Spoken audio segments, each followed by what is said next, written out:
নমস্কার বন্ধুরা, কেমন আছেন সবাই? আশা করি সবাই খুব ভালো আছেন, সুস্থ আছেন।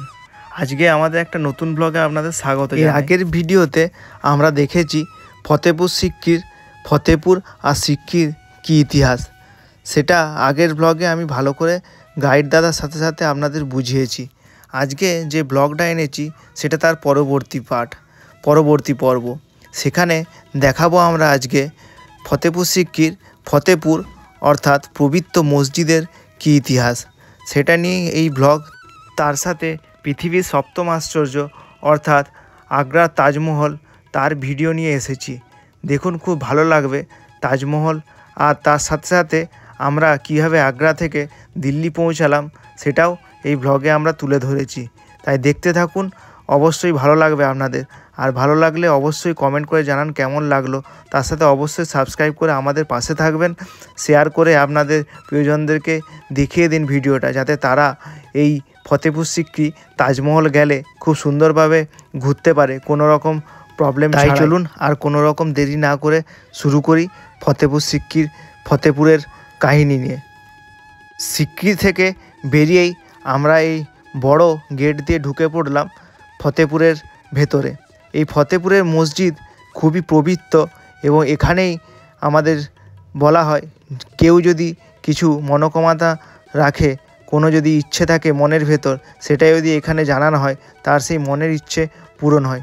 এই দরগার ভেতরে যদি কেউ চাদর চড়ায়, তাহলে সেই চাদর চড়ানোর পর তার মনের যে ইচ্ছে সেটা ওই চাদরের সাথে সাথে ফুল দিয়ে রাখলে সেটা পূর্ণ হয়। তাই এখানে অনেকেই চাদর বিক্রি করছেন, তাদের কাছ থেকে চাদর কিনে এখানে চাদর দেওয়া যায়। এই হলো সেই বিখ্যাত দরগা মসজিদ, যেখানে সবাই ফুল চাদর সব চড়াচ্ছেন। আগ্রার এই মসজিদ দেখতে ভারত শুধু নয়, পৃথিবীর বিভিন্ন প্রান্তের বহু মানুষ, বহু ফরেনার এখানে আসেন।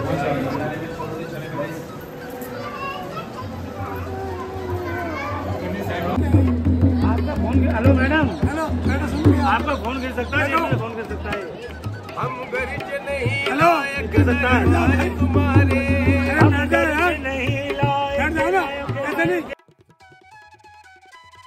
এখানে একটা গ্রুপ খুব সুন্দর কাওয়ালি গান গাইছিল, আর আমি এখন চারদিকটা আপনাদের ঘুরিয়ে দেখাচ্ছি। এইখানেই রয়েছে আমাদের ভারতের সবচেয়ে বড় তৈরি দরজা, বুন্দেলখণ্ডের দরজা।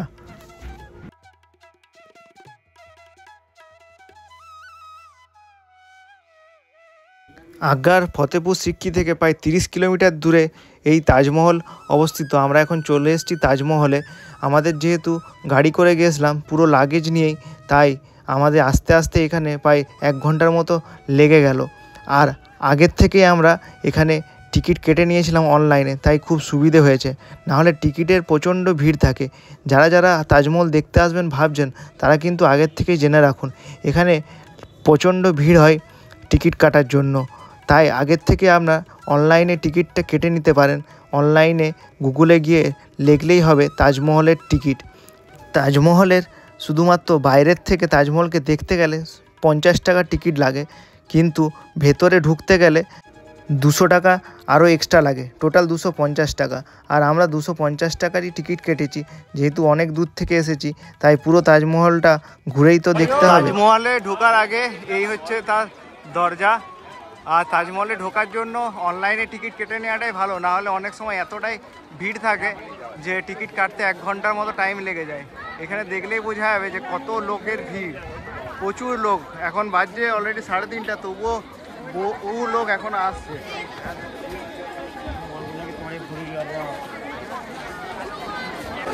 ভেতরে এই গেটের ভেতরটাই এত বড়, মনে হচ্ছে যেন 2-4টে ঘর একসাথে ঢুকে যাবে। এটা হচ্ছে গেট দিয়ে ঢুকেই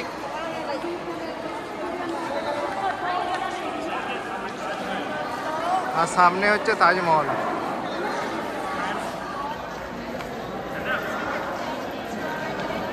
আমাদের আগ্রা ট্যুরে সবচেয়ে যেটা ইম্পর্টেন্ট একটা ছিল স্থাপত্য দেখা, সেটা হচ্ছে তাজমহল, যেটা আমাদের পৃথিবীর সপ্তম আশ্চর্যের মধ্যে একটা। আর সেটা সত্যি অবাক করা দৃশ্য। বহু মানুষের ভিড় এই দেখার জন্য তাজমহল।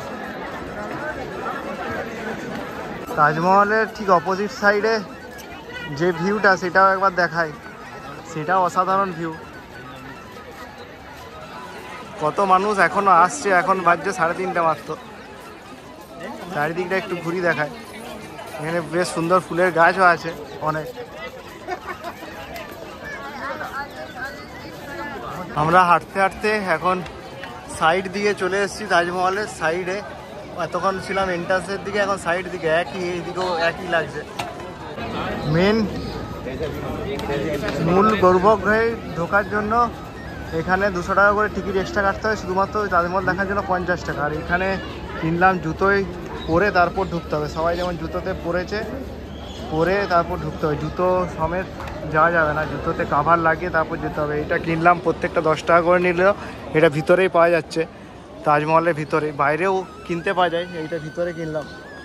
এরপর আমরা মেন গর্ভগৃহের ভিতরে ঢুকবো, মানে আমাদের তাজমহলের ভিতরে ঢুকবো। সেই জন্য টিকিট অনলাইনেই কাটা আছে 200 টাকা করে, সেটা নিয়েই এবার যাচ্ছি। এখন আমরা উঠলাম তাজমহলের ওপরে। তাজমহলের ওপর থেকে যে মানুষের ভিড় দেখা যাচ্ছে সেটা কাছ থেকে না দেখলে বোঝা যাবে না। মনে হচ্ছে যেন পিঁমড়ের দল, সব পিঁমড়ের দলের মতো লোক আসছে এখনও। আর তাজমহল বিকেল 5টা পর্যন্ত খোলা থাকে, তারপর বন্ধ হয়ে যায়। অলরেডি 4:30 বেজে গেছে। সামনের থেকে এত বড় লাগছে তাজমহল, আর চকচক করছে যেন মনে হচ্ছে। এখানে যে কালার লাগছে, যে ডিজাইনটা, সেটা কিন্তু কালার নয়, পাথর দিয়ে তৈরি করা। এর ভেতরে ঢুকেছি আমরা, ভেতরে কি আছে দেখাচ্ছি। ভেতরে যে জালের মতো পাথরের কাজ দেখা যাচ্ছে, তার ভেতরেই রয়েছে শাহজাহান আর মুমতাজের সমাধি।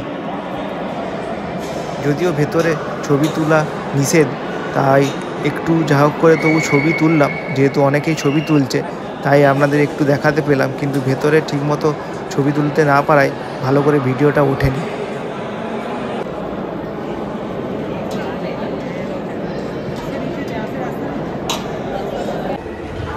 ভেতরে শাহজাহান আর মুমতাজের সমাধিস্থল ছিল।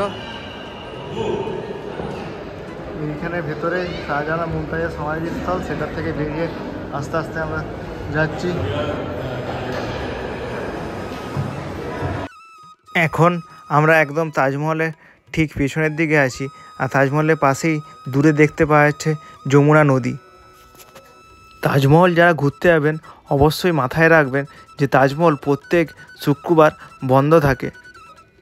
ভারতবাসীদের জন্য এখানকার টিকিট 250 টাকা, দুটো মিলিয়ে, কিন্তু ফরেনারদের জন্য এই টিকিট আরও বেশি।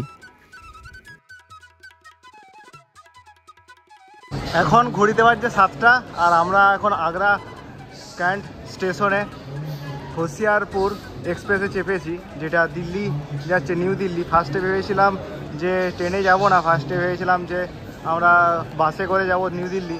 অলরেডি নিউ দিল্লিতে আমাদের হোটেল বুকিং হয়ে গেছে, তো সেটাকে ক্যান্সেল করে আমরা ট্রেনেই যাচ্ছি আগ্রা ক্যান্ট থেকে। আর আগ্রাতে আমরা যা দেখলাম আজকে দেখলাম আমাদের তাজমহল, আর তার সাথে ফতেপুর সিক্রি, দুটোই খুব ভালো লাগলো, খুবই সুন্দর। মানে তবু আগ্রা ফোর্ট এগুলো কিছু বাদ গেছে, তবুও মনে হচ্ছে না যে কিছু বাদ গেছে বলে। যাই হোক, আমাদের তারপর এটাকে আমরা ঠিক করলাম যে এইটাই করেই, হোসিয়ারপুর এক্সপ্রেসে করেই আমরা যাব নিউ দিল্লি। এটাই আজকের প্ল্যান। তারপর হোটেলে গিয়ে রুমে চেক ইন করা হবে, কালকে আবার সকালবেলায় বেরোনো হবে আমাদের। যাই হোক, মোটামুটি এটাই প্ল্যান চলছে। আর পিউ তো খুব দুষ্টুমি শুরু হয়েছে, ওকে খেলনা কিনে একটা দিতে হয়েছে, তবে ও চুপ দিয়েছে।